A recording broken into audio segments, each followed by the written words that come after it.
Welcome to the Rational Egoist. I'm your host, Michael Liebowitz, and I was actually introduced to talk radio by means of WTIC, the AM in Connecticut, and the great Todd Feinberg, who had me on and became a good friend of mine. And we have a mutual friend who used to be his producer and ended up hosting a show on WTIC. He now hosts Burn Barrel Podcast and the Shattuck Show. Tom Shattuck, welcome to the show.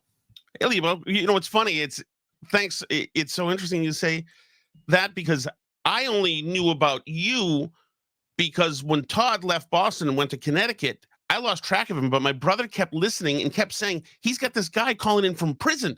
You got to hear it. And so that's how I discovered you and kind of rediscovered Todd and was going back and forth with him.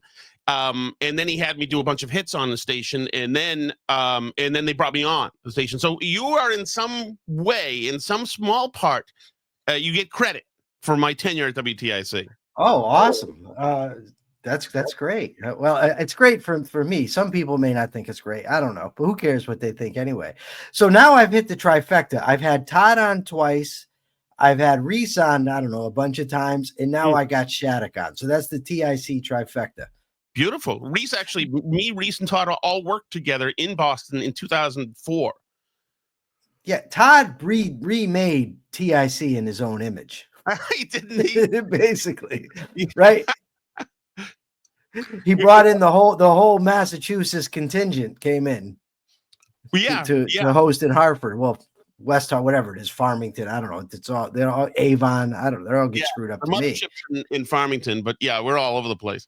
Yeah. Now, you didn't start in talk radio, though, right? You were actually in newspaper, or did you start as a producer and then went to work in the newspaper? So I didn't even start as a producer, but in 2004, I started as the receptionist. I had to get into the building at the talk station in Boston. So I was bottom rung, and that's where I met Todd, actually. And, he has no airs about anything. If he finds somebody interesting, then he's going to talk to them. So he came over and started talking. We talked politics. Listen, I had been a fan of his anyway. And so from there, it's an interesting story because WRKO had a guy who they were bringing in to do their website. And that guy murdered his wife, poisoned his wife. Yeah, with transmission fluid or something. He's in jail for life now. Yeah. So that guy's gone. Their website starts to fall apart. And management got a hint that I knew some stuff about making websites and very, very simple foundational like HTML stuff. But so back end of website stuff. So I helped them. And as a reward for me, they let me come over overnights on the weekends to learn to run the board. And so it's from that I then really applied myself in radio. And, if you do what you say you're gonna do, be on time and act friendly, then people are gonna help you along the way. And so that's what it was. A year and a half in, I was in programming in the station I wanted to be, and in management, which I didn't want to be in, but at least you take whatever you can get. So which had me working alongside Todd with creative meetings and the other hosts, and it was a dream because this is all I wanted to ever be was in radio. Lebo. And so now I'm like, all these guys are walking by, towering figures in sports radio and talk radio and the news guys. And I'm like, holy frig, they're paying me to do this. This is amazing. So from there, I jumped to another station, which is how you do it, to be a real producer, to learn how to do that stuff. And then from there, when that station flipped formats, I went to rap. I went to the Boston Herald to create an online radio station for them. And then I brought everybody I used to know in. So I brought Todd in and all these other people. And then from the Boston Herald, I went to the Lowell Sun. And that's when I started doing the hits with Todd and then WTIC. And now with you. Now, you didn't want to stick around and do the rap thing? You weren't interested in being a rapper? Oddly enough, they did not offer it. It was, really? Yeah. That sounds like racism. They discriminated. I think that's racism. We might have to cancel those people. That one is, that form is acceptable. But listening to your interview with Torre today, you could have probably survived in there, but I did not have the rap chops to hang around. Yeah. I met him by pure accident. I didn't even know who he was. I was in where is Soho, going to the Soho Forum to the debates. There's a debate there. I interviewed the guy who hosts those, so he gave me free tickets to the Soho Forum, and I was just walking through Soho, and my buddy says, "I know that guy. That's Touré." Yeah. He was just standing there. I said, "Hey, would you come on my show?" He said, "Yeah." I said, "All right." Todd told me two things about you, and maybe he said it to you, maybe he hasn't, but he mentioned when you were working at the studio, he said, Shattuck, two things. He said he's incredibly smart, and he said his work ethic is off the chains. And that kind of goes to what you said about you show up on time, you do what you're supposed to do. I heard this thing the other day. I forget who the hell said it, but they said if you want what other people don't have, you have to be willing to do what other people won't do. Yeah. And that's where that hard work comes in. And I mean, it worked wonders for you. How long were you on TIC? 4 years?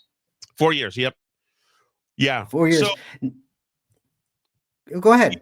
No, it's interesting you say that, because so my competition, when I wanted to get into radio at the talk station in Boston, most of the people who were producers there, the guys who run the board and book the guests and do that, the thing that you'd want to get to, because once you're a producer, then you're going to get a little on air time, and then that's when you can kind of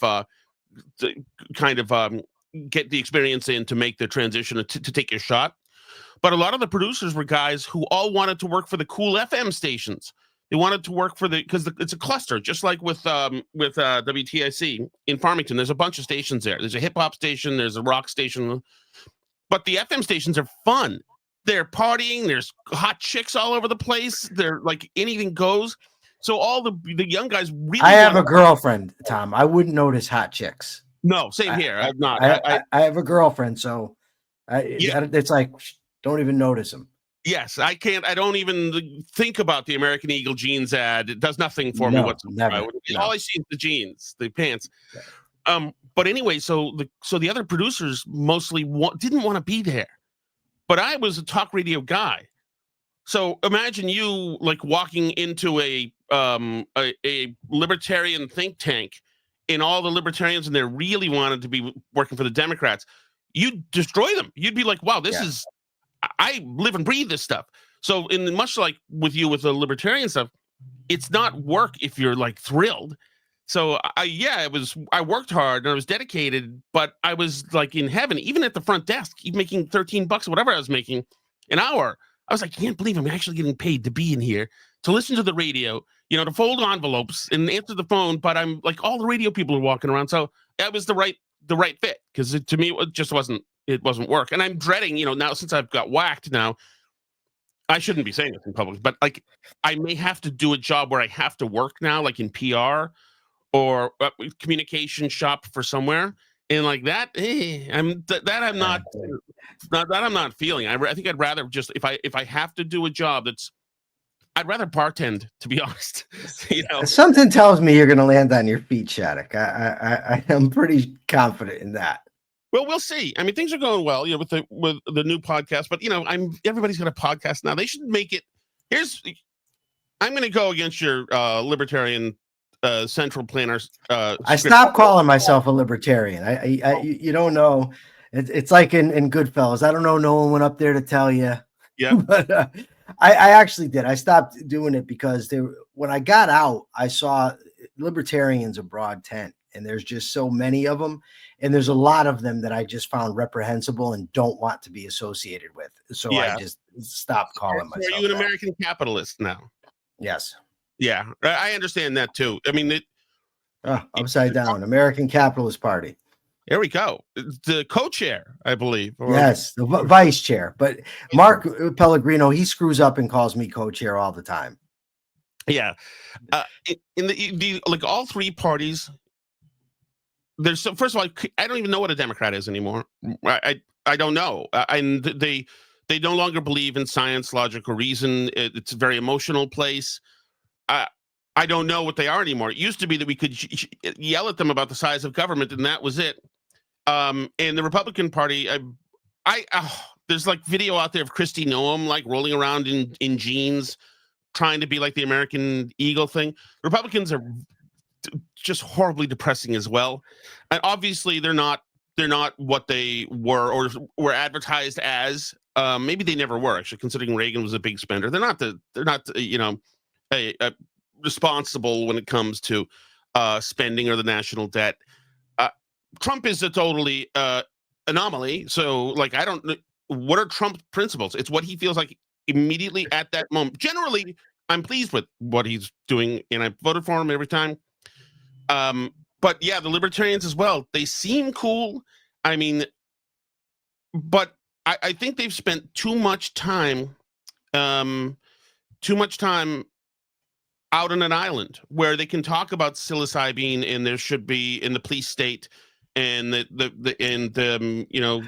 incarceration of any kind conceptually is wrong, and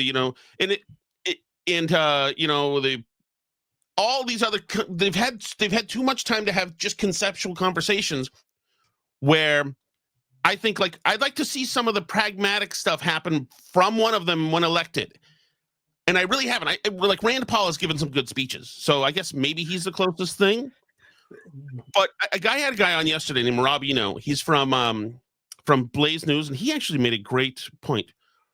He said essentially, I can do iPencil all day with anybody else, but it's not going to bring food to people in Appalachia. I thought that's a good thing.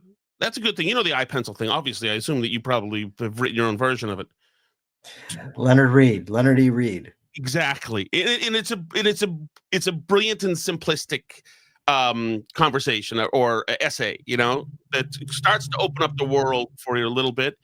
But yeah, I don't even know how we got here, but I have no. It's okay. We can go wherever we want. It's my show. But I'm not hugely proud of the Republicans. I don't know but I'm also disillusioned now with all of our institutions. So I don't like. Maybe the libertarians, maybe those guys were right. All that big state at the point, arbitrary rules at the point of a gun, or rules that are puritanical at the point of a gun.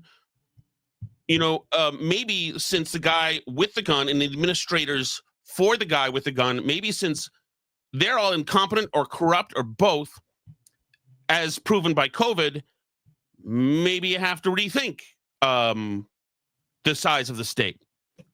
I mean, I think what happened during COVID to us was horrific.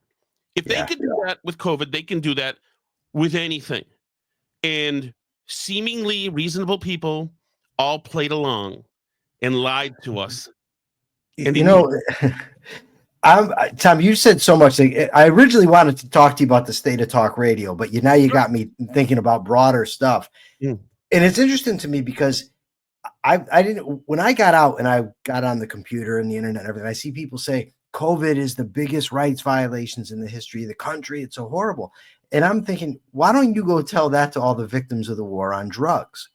But the thing is the war on drugs is compartmentalized, right? As bad as it is, whereas COVID affected everybody. So people say, oh, look, they can do this, they can do anything. But look what they've been doing with the war on drugs. But the broader thing that you hit on something that is maybe my biggest interest, right? It used to be Republicans paid lip service to, small government, capitalism, tax cuts, deregulation. Democrats were the party of the union. They supported a welfare state, not insane, but a welfare state. Now it's like everything in society has collapsed and transformed, right? The Democrats now, they're on this woke stuff and all out socialism. Republicans now, Josh Hawley's touting he wants to push a $15 an hour federal minimum wage. Trump is all over the place. I mean, he just fired the labor people. You never know what he's going to do. And like you said, the institutions, the media, they've been, and I'm so, I've been against the left-wing media for so long. Yeah. But a mistake that I made was before is I thought, okay, the left-wing media is wrong. Let me go to the Rush Limbaughs and Sean Hannity's. But then I've realized that they're just as bad. Like Limbaugh had me so convinced that the Iraq war was going well for so long because I didn't trust the media. I trusted him. And I think that that's a big problem that's going on with our information ecosystems, right? Nobody trusts, I shouldn't say nobody, but a lot of people don't trust the mainstream media. But now they've gone on to trust people like, I don't know if you know Dave Smith is, but the Yeah. comic Dave Smith, Tucker Carlson, Candace Owens, like they're looking for the information and they're going to these sources. And it's just like the world is almost like starving for accurate sources of information. And I don't know how to get to that point. I mean, did you think about this stuff? All the time. But so I would separate out, though, opinion makers from the media. Like Rush was an opinion guy. And so that's what you were hearing. You were hearing the world through Rush's lens. And the same with Tucker, same with Dave Smith and Candace. And now, but I think the most pernicious thing and the most destructive thing was the institutions that purported to be delivering us the news and who told us to trust them, and that democracy dies in darkness, and all the news that's fit to print. Like, I don't know, but my dad trusted and revered the New York Times and the Boston Globe, the Sunday Globe. And me and my brother, we couldn't bother him when he was reading the paper. We'd say, Dad. And he'd say, what? Because he was so into the reading to the Globe. And we used to listen to NPR as a kid, and all the pretty music and the natural sound of babbling brooks and all of the voices that were soothing and nice FM signal. And you thought, well, this is the news. This is what's going on in the world. And I'm going to give Rush like total credit. It took a guy like Rush to get me to start listening in a different way. And then I was dissecting what I was hearing in a different way and looking for other sources. And then I came to realize that, wow, CNN these are just activists. All of these places are either corrupt or propagandists or both, and they're trying to push us in a certain direction. And in through the 90s, just the handling of the Clinton Lewinsky stuff and the election of the year 2000. And then when I finally got into the news to see these news people, or got into radio that had a news department, to see the news people and how they really felt about things, and how a lot of these guys were like emotionally not okay and hated Bush. I remember one of our news guys in Boston said, he called it anyway, and overseas, American troops are still sacrificing, trying to manage George Bush's Iraq debacle. I thought, wait a second, it's a news guy. And he just called this thing that we have, and you can think it's a debacle or not, he just called it a debacle. That's an opinion word. Yes. And they've snuck around by omitting lies of omission for decades and decades. And then once Trump came in, they just invented all sorts of new rules for Trump. They started calling what Trump said lies. And lies means if somebody's lying, that's applying motivation to them. They can't tell what's in his head.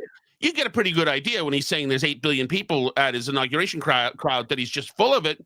But you don't say he lied about the crowd. You're applying you're applying motives to somewhere that you shouldn't do. And they only did it for Trump. And yeah, Trump throws horse bleep around left and right. He is a flim-flam guy left and right. Not unlike hundreds of other guys from New York that I've met who are like off-duty cops in the weekend who used to come when I used to sell baseball tickets and buy Red Sox tickets. And like, he's not unlike that at all. He just lies in a different way. But he got his own media counter. Trump has told 20,000 lies so far. 20,000. It's like, wait a second. Washington, D.C. is full of lawyers and politicians. You're telling me that Trump's the only one lying? He's the only one who gets a hit counter of lies? It's like, give me an effing break. So, and also during COVID, I was a newspaper editor, and most of our editors, in other words, I was the manager of all the editors, and almost all of them were progressives. And I could see them trying to wedge the COVID deaths under Trump, trying to emphasize that it's Trump's perniciousness that caused all this stuff. I remember all the AP, Associated Press copy coming in, and it was all just BS propaganda, anti-Trump stuff, and having to clean it up. And sometimes I'd clean it up, and they'd put it back, and like, it was just a mess. So now I like, having been in it, I am absolutely, I know for a fact that the media, the news institutions are absolutely are useless. Thankfully, most people have abandoned them. But you're right. Now they're running to Dave Smith, who I consider a force for evil, and Tucker I can't get a beat on, and Candace has gone just wacko. But yeah, these people are influential, but I do think at least people are being trained now to have a diet of many influences online. Like, I think that people listening to you probably are listening to maybe the Reason Magazine podcast or some others out there. And I think at least now, if you can train yourself to do it, then you can get a steady and consistent diet of influencers through podcasts. But it is a different time. This is better. I'll take more voices, even though some are poisonous, than back when there were only 5 to 6 voices that were definitely poisonous, but were masquerading as non-biased, Walter Cronkite's out there. And even Cronkite was a propagandist. Yeah, you're right. Your point's taken that, Rush was an opinion guy. The problem is that the opinion guys have now morphed, and they're now taken as sources of information. Mm-hmm. And I don't know, like you said, Dave Smith's a force for evil. And if you listen to the language, it's often just about how they speak. Like, it's the FBI or I forget what organization now said that one of the federal agencies came out and said they believe with a low degree of confidence that COVID, for instance, escaped from the lab in Wuhan. Mm-hmm. So to me, with the information that's out there, the proper perspective is I can have an opinion about it, but I can't say it's established, the truth of the matter. But when Dave speaks, he says it's now been shown that it's come out of Wuhan. And he does that about everything. It's not, the evidence seems to me, or from my perspective, I think this. He takes things that there's no way he could possibly be certain about, or not legitimately be certain about, and throws it out there. And that catches people. When people hear certainty coming out of someone's mouth, they assume that person has authority. Why would this person be so certain if they're not correct? And it's something that it both bothers me about the current, sphere of information, but it also intrigues me as just a student of psychology. I don't know if we're ever going to get around it. And I wonder, like, you said, your dad was reading the New York Times. I wonder if they were ever accurate. Or is that just one of these things like, when I went to school, I walked 6 miles uphill both ways in the snow. You know what I mean? That where people just project things onto the past that weren't there. What do you think? I mean, was there ever an honest media? I think there was a time when the people who went into the media were not graduates of Ivy League schools. And a lot of these people had come back from war and got, little crappy assignments covering school board meetings or board of ed meetings or zoning meetings, and for small town newspapers covering sports games. And this was a blue collar job. You were hustling and you were working, and your job was to be the gatherer of information for the public. And I think it's different now, where if you go to Columbia and your school of journalism, I think they mint people out of Columbia, and we know that the politics are going to be far left over there because the academia, for the most part, is far left. They mint people to change the world. And I saw this as somebody who was trying to hire reporters. When we worked for the Lowell Sun, we were trying to hire reporters for very little money. And to a person, if we saw that they came from Northwestern or Columbia, we winced at having to talk to them. But we needed people, because then we'd say, we want you to submit a story on this, or we want to see like what you've written. You're real. So we want to see, give us your body of work. And the work was, with very few exceptions, always poetic, written in NPR voice. And we needed to see how they would cover a crime. Okay, somebody jumps off of a building, 20 stories up. We need to know who they were, why they were there, how they got access, what the motivating factor could have been, were their witnesses. We needed all the facts. And they would submit things like, on a windy Sunday evening, the train hewed through this bustling sounds of the traffic as vendors closed up for the day. It's like, what the frig is this poetry that you're handing us? Give us some information. But they thought they were too important to just give us information because it costs them $100,000 a year to go to this school that their parents are paying for. So it's like, no, they don't want to cover meetings. They want to be really important. Like half the people who work now for the Washington Post, Taylor Lorenz, all like people like that, they want to be really important.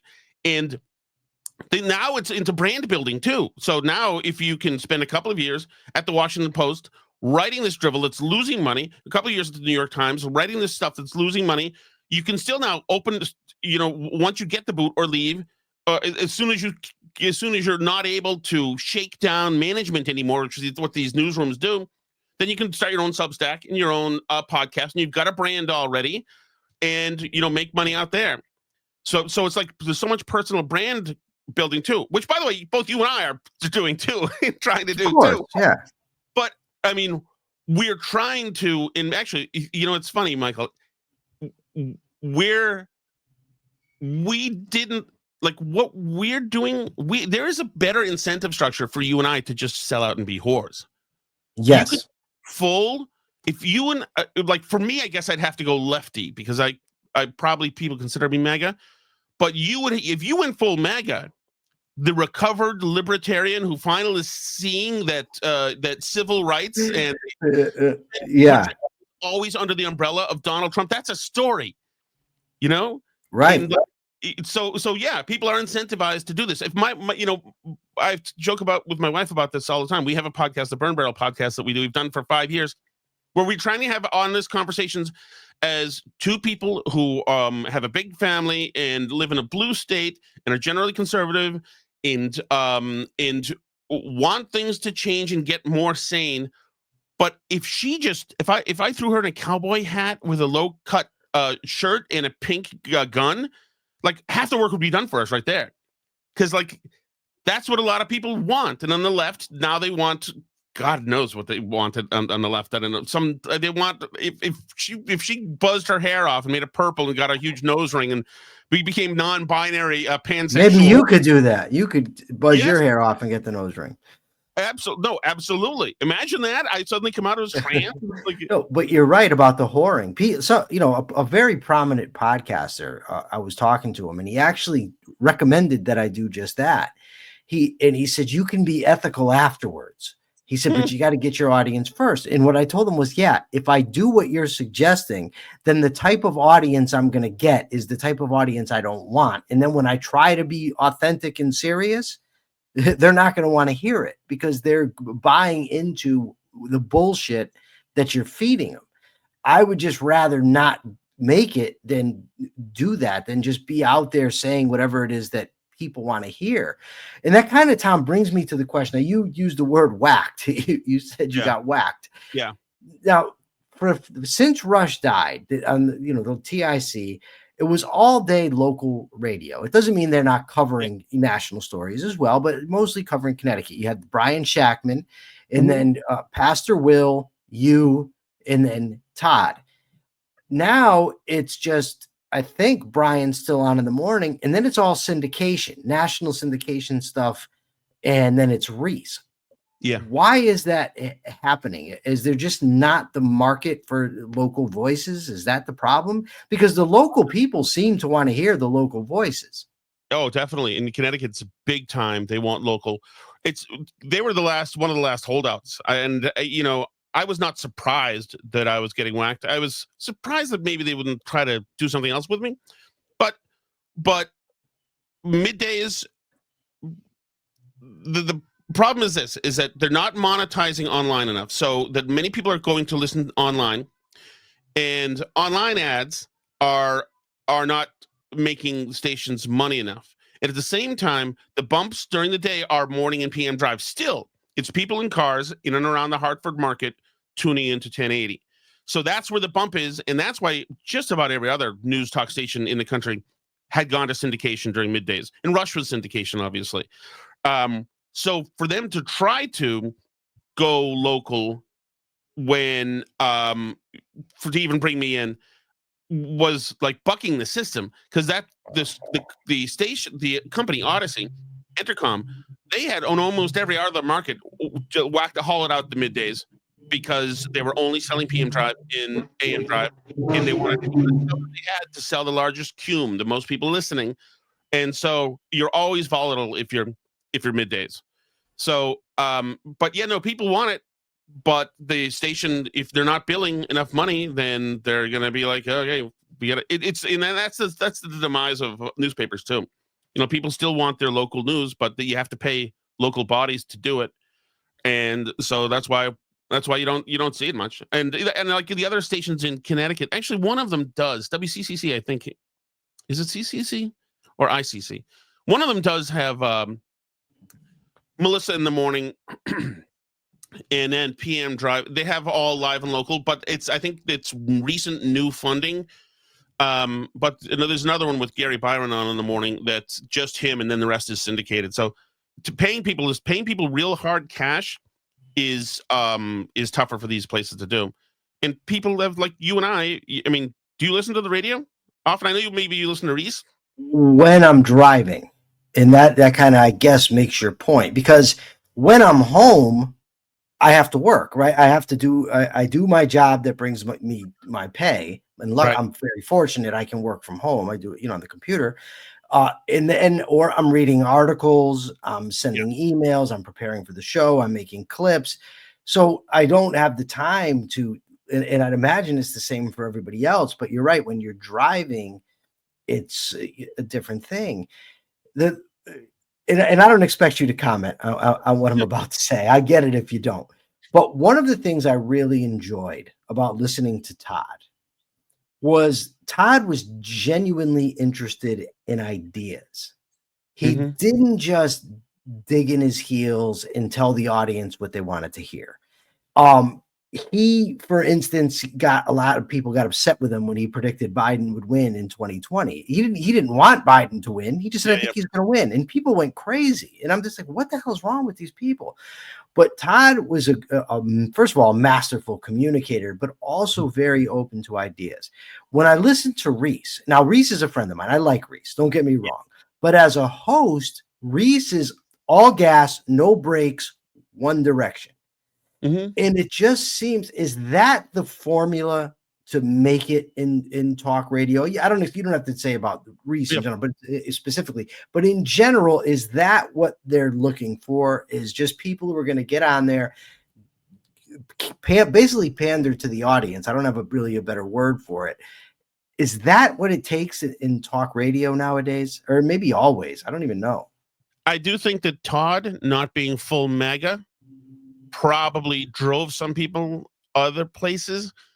That said, I do also believe that listeners, when they see somebody have the guts to follow their own intellectual lead, even though they're catching flack for it, I think that puts people in a heightened area of respect that they garner. Because this person Todd knows that if he just went out there and said everything Dan Bongino said, that he'd get more listeners in PM Drive. But he wanted to have smarter conversations. And he wanted to have smarter conversations because, like you and me, if you're not being yourself, then it's work. And, then what are we doing at all? So, but Reese has been doing pretty much the same kind of show for years. And Reese is a fighter in the trenches. He is out there. He's got his ammo. You can tell that he's been just absorbing the news cycle all day. He has all the right sound. He's got, his wife is politically the opposite of him. So he's got probably a sparring partner, which is good. I argued with her the first time I met her. Yeah, no, she's great. She's great. Very, very nice lady. Yeah. And so, no, I mean, I believe that Todd being Todd made him special. There was only one guy like that out there. I know that I remember he used to fill in for Boston for Howie Carr, who's the big Boston guy for decades now. And when Todd would fill in, that people would complain to Howie, like, why do you have this guy Feinberg in there? He's not even like fighting the battle with us. Why do you have this? because Todd was doing his own thing. And even when filling in for Howie, he was doing this Todd thing. And I think that's also, that makes a spectacle. Like Todd and I used to do an hour a week together when I was at TIC a couple of years ago. That's how you started. He used to come in for an hour. Well, when but they made it a benchmark. So once I was there at TIC, one day, I think every Friday or so, we'd have the T2 hour, Todd and Tom. That was every day. How do I know this and you don't know this? Yeah, because they extended Todd. Todd was going to now go from 2 to 6. Right. And I so was too. Yeah. So you guys mixed up T for T. Okay. Maybe I think it was every day. Maybe I'm out of my mind, but I'm pretty sure it was every day you guys did it. Yeah, that's disappointing that I can't remember. But anyway, but that was always the toughest hour for me because Todd doesn't fight symmetrical warfare, and he does conceptual thought experiments live. You never know what's coming, because it's not as if he's debating Yankees, I'm debating Red Sox. I know what he's got, and here we go. He's bobbing and weaving, and we're going from gaseous form to solid form, and it made it really good, but it was exhausting. But I knew that it was good because I knew that to have the conversation, to have the debate with him was tough for me, and I knew it had to be compelling because it took a lot of horsepower for us to wrestle around and work it out. And so so that's good, but it's not easy. But that's right. Like Todd is a perfectionist. Feinberg's a perfectionist. He doesn't care if it's easy. As a matter of fact, yeah, he's got different kinds of standards. And but you guys were great together, by the way. You guys had great chemistry when you talked. And Todd would he always tries to lift the people he's talking to elevate. He's given me so much advice on how to do this. Well, everybody knows now, so I can give you just an anecdote of the type of mind he has. Is I went to stay with Todd for a week because his wife was having surgery and he was sick. He had caught encephalitis.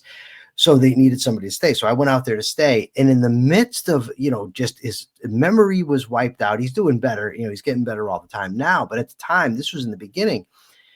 And I'm sitting at the kitchen table and he says, "So what are you thinking about now?" And I told him, and I don't remember even what it is, but what it was. But there were two things I told him about, two completely separate issues. And in that state, Todd tied the two issues together and helped me come to a solution that I couldn't come to on my own. And I just was like, this is amazing that just the thought processes that he has and the capacity to elevate thought.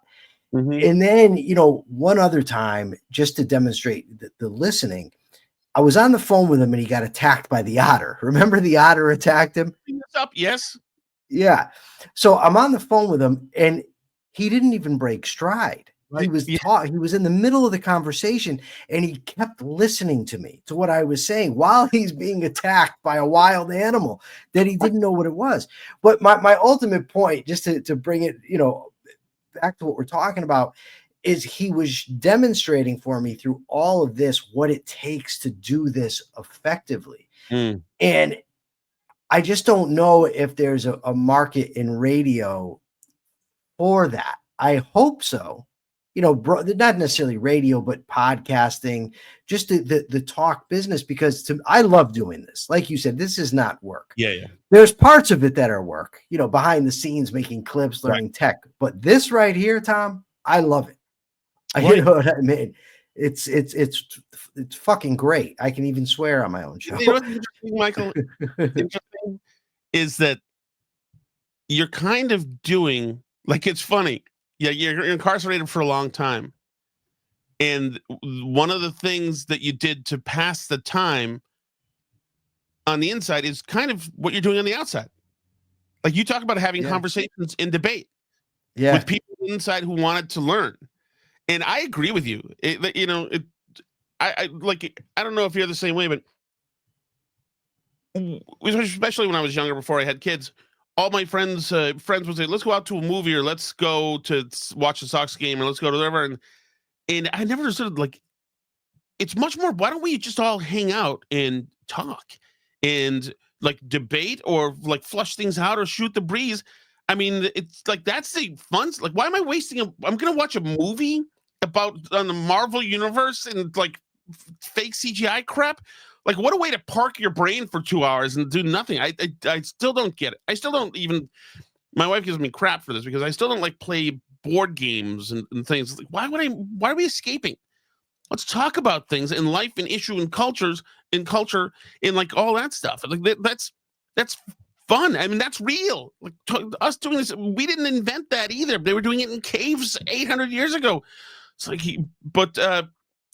I think there's nothing more pure than having conversations, and you find out about people and exploring somebody else's mind and learning things. And that's why Todd is so good. And that's why the otter attack, I think, was fantastic. First of all, he never complained about the otter having attacked him. As a matter of fact, he was amused and was looking for the motivation. And I'm sure the otter was like, why is this guy not reacting like he's somebody who's being attacked by a rabid weasel? But that was great. That was, and that's one of the things, is that Todd was, and you could tell this by his voice. We're eulogizing him here, by the way. He's doing fine. He's great. I mean, for my audience, so you know, I know Tom from Todd. Right. He's a mutual friend of ours, and he's influenced us both. So it's sort of like you just talked about, natural conversations. Yeah. There's no way like that you and I can have a conversation, and like we're gonna not mention Todd. That would be weird. Right. No, absolutely. Well, and I think that another thing that you can tell that Todd was made for talk and conversations is that while he was on the air, he'd laugh a lot, and he meant the laugh. And it's the same kind of laugh where if you were at the Avon Old Farms Hotel, you're having dinner with him, he'd laugh then too. It was all genuine. And I think part of that being genuine as he was in the air, but you probably are finding this out, that a lot of people in broadcasting and media are very insecure, extremely insecure, and they will MF another guy the moment that he leaves the room. It was one of the things about radio that I actually was a little disappointed in, because I had all these heroes, and once one would leave the room, they'd all like go after, they hated each other. And I'm like, why? Just like, that guy sucks. He could get a good Arbitron book in the midday part if you paid him to. I was getting this, like, why are you so insecure? Like, you guys get to do radio. Like, just be happy. But Todd did not have that insecurity. He was not at all. And I think he was so secure because he had been thinking all day. So he's already a heavyweight thinking all day, and just, trying to dissect and analyze life. So that by the time he got on the air, he had already been warming up for hours and hours and hours. And that made him so at ease that he was able to just laugh a lot on the air. And like when I first started on the air, I was kind of fake laughing to pretend I was at ease, but I was a little nervous at first. That went away. But like to learn to be natural when lights are on and people are listening, and then to be natural when somebody calls up and is yelling at you, like really calling you a piece of crap, but you don't know the person or whatever, and to be amused by it means that you're in the right place. And he was almost always amused by it. I think you probably are too, and I know I am too. I get annoyed sometimes, but the thing is this that I find interesting, Tom, and you tell me what you think about this. People that are listening to a show, right, the radio, it's almost as if they think that this is all this person is a talk host. Mm-hmm. And they judge the person solely on this. Like, they don't seem to get that this is a human being, has a family, has friends, has fun, does things, whatever. With me, it's always, well, you're a convicted felon. That's what they always tell me. Oh yeah, you're a convicted felon. And it's just, that's not the only thing I am. Right. And if Michael Harrison, another guest of Todd, once talked about Sean Hannity, and I can't stand Sean Hannity. And even as I'm making the point, I'm doing the thing I'm talking about. Right. But he said that Sean Hannity in person is the nicest guy you could ever meet. Yes. He's just a wonderful guy. And I can grasp that now, because I know when people are watching me, they don't know me. I mean, you might know, maybe some things that make me laugh, my communication style, but you don't really know a person. And I've gotten to know Todd personally on a really personal level. He's not just the talk show host. You're not just the talk show host, but the callers often seem to think that. Is that been your experience, or is that just something I'm noticing? No, it's funny because on WTIC, but the way the clock works is there's a big stop set. So in other words, area of commercials and PSAs and the news and whatever else is happening at the top and the bottom, especially at the bottom. Like you're out at 29:30 and back at like 38 or something. It's a really long one.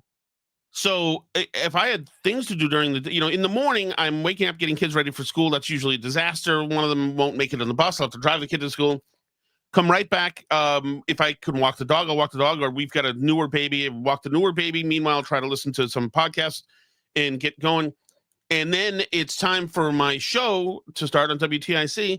But I have too many other things to do. So during the bottom break and top break, sometimes I'd run outside, down the stairs, run outside and mow the lawn, start mowing the lawn as far as I could for 6 minutes, and then run right back up, and then like run right back into the chair. Sometimes I'd mow the lawn, or I'd pull weeds and bittersweet from the trees and run right back in and immediately hit and go right back in the air and have the first caller come out and say, "You're nothing but a Rush Limbaugh wannabe shock jockey. You've got MAGA, your heads up Trump's ass so much." I'm like, I'm still panting from mowing the lawn.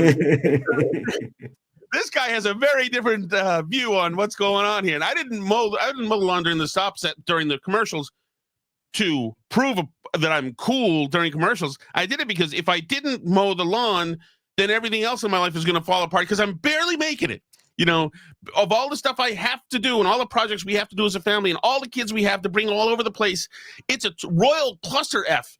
So yeah, like you say, Michael, yeah, for somebody to assume I've been hanging out, with my Republican talking points, just waiting for those to come in so I can be more MAGA, it's like, no, like I'm living a life and there's a bleep load going on in the life. And I tried to show that life to people on the air because I don't come from like the Rush derivative style where like I've got one hand tied behind my back and I'm the biggest intellect, which was Rush's thing, and I love Rush and I wish I'd gotten to meet him, but yeah, I kind of wanted to let people in to see the human stuff happening, to me. And I also think that I like listening to that as a listener. Like listening to know, I want to know the guy who I'm listening to every day is also fucked up, and is also like having challenges in the way. And I think that people did like that as well. Sure, when they can relate. I'm just Todd had me on one time, and at the time, I was with my girlfriend. Melissa, she's since passed away, but I was taking care of her young autistic son. And, I did an interview with Todd. Now, the interview I'm doing with Todd, my girlfriend got out of work. She's in the store with her kid. I'm out in the parking lot on the phone doing this interview with Todd. And I said, it's amazing. I said, I love this kid so much. I said, it's amazing how, you can get so angry, but at the same time, love him so much. And the anger, goes away. And I gave the example. I said, I got to do an interview at 1:45 in the afternoon or so, a half hour, 45-minute interview. And I tell him, Vinny, go play in the other room. I got to do the podcast. And he never listens. He comes running out. He's getting on camera and everything else. And this guy actually reported me to DCF. He said, he said, this guy is abusing this kid. He's got him. He's making him go to his room and this and that. And I'm just like, you fucking asshole. Wait, like guy interviewing or somebody who heard the interview? No, somebody that heard me on Todd tell the story that I just told. Oh my God. Yeah. And I'm just like, you don't know me. Like, you don't know my situation. You don't know what's going on. When you do that, like to you, this is a game. You're trying to ruin my life when you do some shit like that. You know what I mean? Awful, man. That is so unfunny and so uncool. No, it's awful. And he brought it up again recently. And I'm just like, dude, like, what is wrong with you? Like that, you think you know so much from listening to a talk show, but you have no clue what's going on. Like the kid was in the next room. I could practically see him. He's playing with his toys. You know what I mean? But people do that, and it's just the ugly side. Once people know who you are, that's what they do. So, Tom, before I let you go, I want 2 predictions from you. Yes. Okay. What's coming down the pike in the talk universe? I don't mean just talk radio, but podcast, everything. Are we going to get back to a situation where some people are actually trusted and trustworthy? And my other question is, what's going to happen with this whole Obama grand jury thing? Well, first of all, I do think that I would be fine with heads rolling for Obama and his team setting up the next administration to fail, turning the intel agencies on Trump. You can hate him and think he's nuts and worry that he's going to sell out to the Russians all you want. Everybody's got a reason to be corrupt, but anybody involved in that, Brennan, I want to see all these guys go to jail. This is why they are institutions. We don't believe in them. I freaking hate these people that did this to us, that did this to Trump. And by the way, you look at Trump now, he doesn't give an F. I forgot you had a congenial debate on your last show, I think, with a guy. My friend. He's a philosophy professor, Andrew Bernstein. Yeah. Right. And you talked about like how Trump is in a ways acting authoritarian and doesn't care, like there's no guardrails for him. And I see that. I don't think authoritarian should enter at all, because if he's an authoritarian, then all those people calling him an authoritarian are going to be incarcerated. But I do look at Trump having a total disregard for these institutions, and I say, yeah, they tried to freaking kill him. He knows that these people are dirt bags, and he doesn't care. And that's right, he's going to get the plane from Qatar, and if you think he's crooked, F you. He doesn't care anymore. And so I hope these people, if we're ever going to right the ship again and start again, there needs to be a reckoning for some of this stuff. And obviously the media was afraid to say anything mean about Barack Obama for obvious reasons, but he was not a good guy as president. He was a pernicious guy.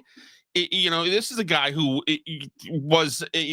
enjoyed droning American citizens, which somebody should be mad about, other than actually the libertarians. I never liked Obama, Tom. I couldn't stand him. I never thought I'd hate a president worse, and then Trump came along. My problem with the people that hate Trump so much is the exact thing, is they deny it about Obama. And the reason I dislike a lot of the Trumpsters is because they'll criticize Obama, but they act like Trump is so much better. And I really don't. I don't think that.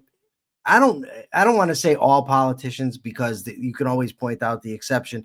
Len Suzio in Connecticut, I think, is a great guy, for instance. But he used to be a senator here. But by and large, the people that get into that business are not good people. I think it's fair to say. I mean, well, or they're just lawyers, and lawyers on both sides, and the lawyers, the harshness of what they're trying to do, the backroom deals.